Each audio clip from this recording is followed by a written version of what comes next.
Allah, pada pagi hari ini kita akan mulai pembelajaran pendidikan agama Islam.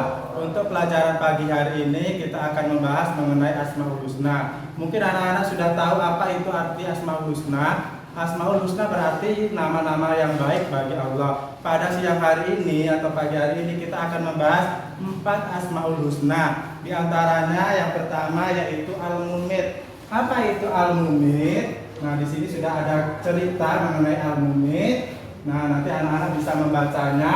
Al-Mumit berarti Maha Mematikan. Di sini ada sebuah cerita surga di dunia yang dibangun oleh Raja Sadat. Kenapa Raja Sadat membangun surga di dunia? Karena Raja Sadat ini ingin menyaingi Nabi Hud. Ya, ingin menyaingi Nabi Hud. Nah, dengan ingin menyaingi Nabi Hud, ya, Raja Sadat ini mengutus para prajuritnya untuk meminta harta daripada harta rakyatnya yang berupa emas yang nantinya akan dibangun sebuah surga di bumi. Nah, ketika ketika raja ini mengutip ataupun memaksa meminta harta daripada rakyatnya, nah, untuk membangun sebuah surga di bumi, akan tetapi ketika beliau membangun ada kekurangan untuk harta atau emas yang ingin dijadikan surga. Oleh karena itu, ketika para prajurit ini pergi menemui para rakyatnya, dia menemukan seorang anak kecil yang memakai perhiasan. Kemudian perhiasan itu dirampasnya. Setelah perhiasan itu dirampasnya, anak ini tidak merasa terima atau tidak ikhlas bahwa perhiasannya dirampas. Kemudian anak ini berdoa kepada Allah.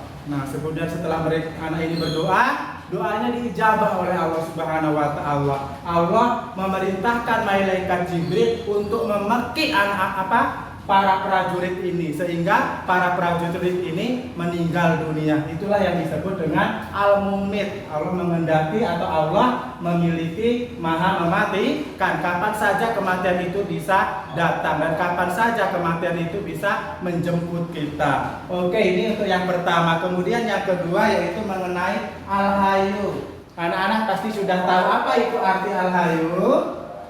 Nah, tadi malam mungkin sudah pada belajar mengenai Al-Hayyu. Al-Hayyu yaitu berarti Maha Hidup. Allah memiliki nama Al-Hayyu dalam Asmaul Husna yang berarti Maha Hidup. Dalam Al-Hayyu juga terdapat cerita, yaitu cerita Al-Hayyu. Al-Hayyu yaitu berarti Maha Hidup. Allah memiliki nama Al-Hayyu dalam Asmaul Husna yang berarti Maha Hidup. Dalam Al-Hayyu juga terdapat cerita, yaitu ceritanya kenapa gunung itu sampai menangis. Nah, di dalam cerita ini Rasulullah mempunyai sahabat yang bernama Uqail bin Abi Thalib. Uqail ini merasa kehausan. Kemudian Rasulullah menyuruh Uqail untuk mendaki gunung, sebuah gunung. Didakinya gunung ini, kemudian sesampai di gunung, ya, Uqail mengingat bahwasanya dia mempunyai pesan yang harus disampaikan kepada gunung. Pesan dari Rasulullah. Kemudian Uqail berkata, "Wahai gunung, aku memiliki pesan untukmu, bahwasanya aku hari ini merasa kehausan. Setidaknya engkau bisa memberikan aku seteguk air supaya aku tidak kehausan, supaya aku bisa melanjutkan kehidupanku." Apa kata gunung? "Aku sudah tidak bisa mengeluarkan air mata. Aku sudah tidak bisa mengeluarkan air karena air mataku sudah habis." Untuk apa? Yaitu untuk selalu mengingat Allah Subhanahu wa Ta'ala. Artinya kehidupan pun yang ada di dalam Al-Hayyu itu Allah Maha Hidup, artinya juga Allah bisa memberikan kehidupan kepada manusia selagi manusia itu bisa berusaha. Itu untuk mengenai Al-Hayyu. Nanti akan kita jabarkan lagi. Selanjutnya yang ketiga yaitu mengenai Al-Qayyum. Nah, Al-Qayyum itu apa? Al-Qayyum artinya itu Maha berdiri sendiri. Ya, kalau istilahnya kita dalam hidup kita harus bersendiri sendiri. Ya, artinya kita harus belajar mandiri, mencuci sepatu sendiri, mencuci baju sendiri, ya, mengerjakan segala sesuatunya sendiri. Pak, bagaimana kalau kita tidak bisa mengerjakan sesuatu sendiri? Contohnya dalam kita kesulitan belajar mengerjakan PR. Nah, di saat itulah bisa kita berkelompok membentuk suatu kelompok untuk memecahkan masalah yang ada di dalam PR tersebut. Tetapi bila kita sudah bisa mengerjakan mandiri, alangkah baiknya juga kita mengerjakan sendiri seperti Al-Qayyum, sifat Asmaul Husna yang dimiliki Allah, yaitu yang berarti maha berdiri sendiri. Kemudian yang keempat, ya, atau yang terakhir yang akan Bapak jabarkan, yaitu mengenai Al-Ahad. Nah, Al-Ahad itu artinya apa? Al-Ahad ini berarti Allah Maha Esa. Ini juga memiliki sebuah cerita, di mana sebuah cerita di istana dari Zamrud, dari surga istana dari Zamrud. Dia bisa mengerjakan mandiri, alangkah baiknya juga kita mengerjakan sendiri seperti Al-Qayyum, sifat Asmaul Husna yang dimiliki Allah, yaitu yang berarti maha berdiri sendiri. Kemudian yang keempat, ya, atau yang terakhir yang akan Bapak jabarkan, yaitu mengenai Al-Ahad.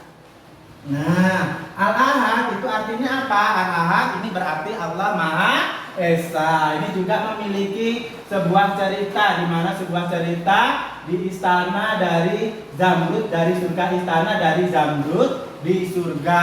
Di sini ada sebuah ibu-ibu, ya, atau hamba Allah yang beragama Muslim. Ibu-ibu ini memiliki anak. Ya, anaknya sedang kelaparan di hari itu. Kemudian ibu ini keluar untuk mencari sumbangsi dari para dermawan. Di tengah jalan ibu ini menemukan dua orang. Yang satu beragama Islam, yang satunya lagi beragama Majusi. Yang beragama Islam ini tidak mau memberikan sedikit pun hartanya untuk diberikan kepada ibu ini untuk memberikan makan kepada anak-anaknya. Tetapi lain dengan orang yang beragama Majusi. Ini berarti mulia, berarti dermawan. Mereka memberikan harta bendanya, kemudian mempersilahkan ibu dan beserta anaknya ini untuk tinggal bersamanya. Kemudian setelah tinggal bersamanya, orang Majusi ini bermimpi.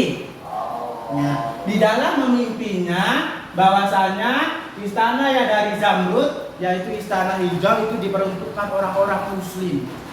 Ketika beliau terbang, dia terkaget bahwasanya istana yang dibangun ini untuk orang-orang Muslim, berarti saya harus masuk Muslim. Oleh karena dengan mimpinya, maka raja nama orang Majusi ini tadi masuk ke dalam Islam beserta keluarganya. Inilah yang menunjukkan keesaan Allah atau Al-Ahad, yang berarti Allah Maha Esa. Allah Maha Esa itu artinya satu, tunggal. Allah tidak beranak dan tidak diperanakkan. Itu sudah tercantum di dalam surat Al-Ikhlas. Mungkin untuk materi pada siang hari ini atau pagi hari ini Bapak cukupkan sekian. Ya, apabila ada ke anak-anak Bapak yang tidak paham atau tidak jelas mengenai materi pada siang hari ini, ya bisa dipertanyakan di kemudian hari.